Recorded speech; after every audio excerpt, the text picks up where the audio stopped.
صدیوں پہلے کا زمانہ تھا۔ ایک دور افتادہ گاؤں میں عبد الرحمن نام کا ایک تاجر رہتا تھا۔ وہ ایمانداری اور وعدے کی پاسداری کے لیے مشہور تھا۔ ایک دن وہ گاؤں کے بازار میں سامان بیچ رہا تھا کہ ایک اجنبی شخص اس کے پاس آیا۔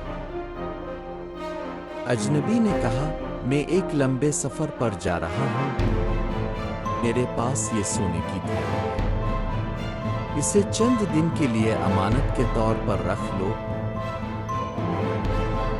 عبد الرحمن نے تھیلی لے لی اور کہا، امانت اللہ کی نشانی ہے، یہ میرے لیے قرض سے بڑھ کر فرض ہے۔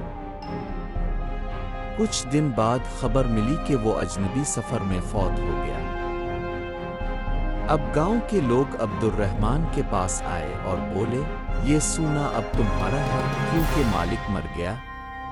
در عبد الرحمن نے جواب دیا، یہ سونا میرا نہیں، میں اس کا حقدار ڈھونڈوں گا چاہے برسوں لگ جائیں۔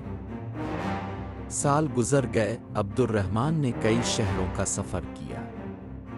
لوگ ہنستے اور کہتے، ایسی امانت کون لوٹتا ہے، لیکن وہ باز نہ آئے۔ ایک دن ایک چھوٹے قصبے میں اس نے ایک نوجوان کو دیکھا جس کے پاس وہی نشان والا کپڑا تھا جو اس اجنبی نے پہنا تھا۔ عبد الرحمن نے بات کی تو پتہ چلا کہ وہ اجنبی کا بیٹا ہے۔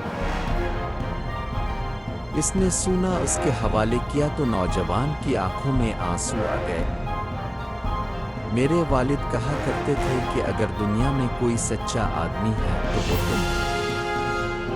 گاؤں واپس آتے ہوئے عبد الرحمن کے دل میں سکون تھا۔ لوگ اب بھی کہتے تھے کہ اس نے پاگل پن کیا، مگر وہ جانتا تھا کہ یہ پاگل پن نہیں، ایمان کی حفاظت کا فرض تھا۔